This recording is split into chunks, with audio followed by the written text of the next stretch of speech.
સમાચાર ભાવનગરથી મળી રહ્યા છે, જ્યાં શહેરી વિસ્તારો કે પછી ગ્રામ્ય વિસ્તાર ચારે બાજુ રસ્તાઓની હાલત ખખડધજ છે અને લોકો પરેશાન છે। ભાદાવાવ ગામથી સિહોરને જોડતો આખો માર્ગ જર્જરિત છે। અહીંયા 40 વર્ષથી રજૂઆત થાય છે, છતાં પણ પાક્કો રસ્તો નથી બનતો। સ્થાનિકો હાલાકી ભોગવતા હોય છે। સ્થાનિકો કાચા રસ્તા પર અવરજવર કરવા માટે મજબૂર થાય છે।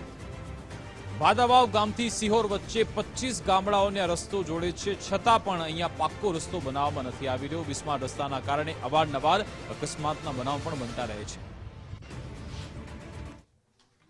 ભાદાવાવથી સિહોર તાલુકાને જોડતો આ રસ્તો છે, જે છેલ્લા 40 વર્ષથી બન્યો નથી અને બિસ્માર હાલતમાં રફ રોડ, ગાડા કેળો અને મારા ખ્યાલથી ઇરિગેશન વાળા એવું કહેશે કે અમારા વિસ્તારમાં નથી આવતો અને આરએમબી એમ કહેશે કે અમારા વિસ્તાર, બે બાજુ એકાબીજી ખો આપે છે એકાબીજીને। અને જો છેલ્લા 40 વર્ષથી ન બન્યો હોય તો અમારી બધા ગામજનોની અને બધા સ્થાનિક વિસ્તારોની 25 થી 40 ગામડાના લોકોને સિહોર તાલુકાને લાગુ પડે એવું છે। જો ઝડપથી બને તો સરસ મજાનું કામ થાય એવું છે અને ઘણા રાહદારીઓને મુશ્કેલી જેવો પડે છે, તેના માટે ફાયદો છે। સ્કૂલની બસો ઘણી હાલે છે, માણસોની અવર જવર થાય છે। પછી પાણી વરસાદ આવે એટલે બહુ ખાડા ભરાય છે અને ગાડીઓ હોય, ગાડીઓ તો ઠામુક હાલતી જ નથી। તકલીફ ફૂલ આપણે કે રસ્તો હાવ ખરાબ છે, એટલે ઠામુક હાલે એમ જ નથી। ગાડીઓ કે વાહન, મોટા વાહન હોય તો હાલે જ નહીં। માંગ કે રસ્તો સારો બની જાય તો વધારે સારું એમ। ઘણા લોકોની અવર જવર છે।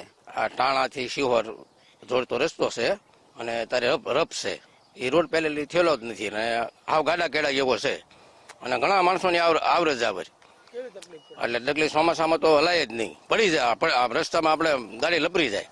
આમ તો રાજ્ય સરકાર સડક યોજના થકી ગ્રામ્ય વિસ્તારના રોડ રસ્તા સારા હોવાના દાવાઓ તો કરી રહ્યું છે, પરંતુ એ દાવાઓની વચ્ચે ભાવનગર જિલ્લાના ભાદાવાવ ગામથી જોડતા સિહોર તાલુકાને જોડતા રસ્તાની હાલત છેલ્લા 40 વર્ષથી ખસ્તા બની છે। સીધા દ્રશ્યો બતાડવાના પ્રયત્નો કરી રહ્યા છીએ। જોઈ શકાય છે કે આ રસ્તો જે છે તે ભાદાવાવથી કહી શકાય કે શોર્ટ રૂટ સિહોર માટે ગણવામાં આવે છે અને અહીંયા 25 થી 30 ગામના જે લોકો છે તે પોતાની અવર જવર કરતા હોય છે, પરંતુ આ પ્રકારની સ્થિતિનું નિર્માણ અહીંયા થતા ચોક્કસથી અહીંથી પસાર થતા જે વાહન ચાલકો છે, રાહદારીઓ છે, તેને ક્યાંક ને ક્યાંક મુશ્કેલીનો સામનો હવે કરવો પડી રહ્યો છે। એક તરફ ચોમાસાની સિઝન શરૂ છે, તેવામાં ચોક્કસથી અહીંથી પસાર થતા જે વાહન ચાલકો છે તેને ક્યાંક ને ક્યાંક પારાવાર મુશ્કેલીનો સામનો કરવો પડી રહ્યો છે। એક તરફ આરએમબી વિભાગ છે તે એવું કહી રહ્યું છે કે આ અમારા વિસ્તારમાં નથી આવતો એટલે અમે નહીં બનાવીએ।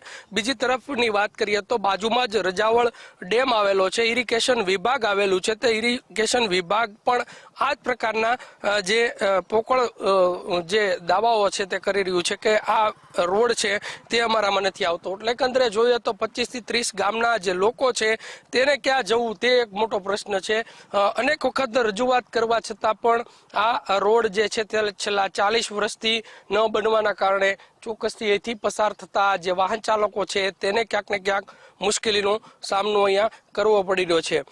ચોક્કસથી આ રોડ નહીં કહીએ, માત્ર ને માત્ર મગરની પીઠ સમાનના રસ્તાના કારણે ચોમાસાની સિઝનમાં અનેક જે અકસ્માતના બનાવો છે તે બનતા હોય છે, પરંતુ તેની પાછળ જવાબદાર કોણ તે એક મોટો પ્રશ્ન છે। અહીંના લોકોની માંગ છે કે વહેલામાં વહેલી તકે આ રોડ બનાવવામાં આવે તો કહી શકાય કે રાહદારીઓ અને અહીંથી પસાર થતા જે વાહન ચાલકો છે તેને ક્યાંક ને ક્યાંક રાહત મળે।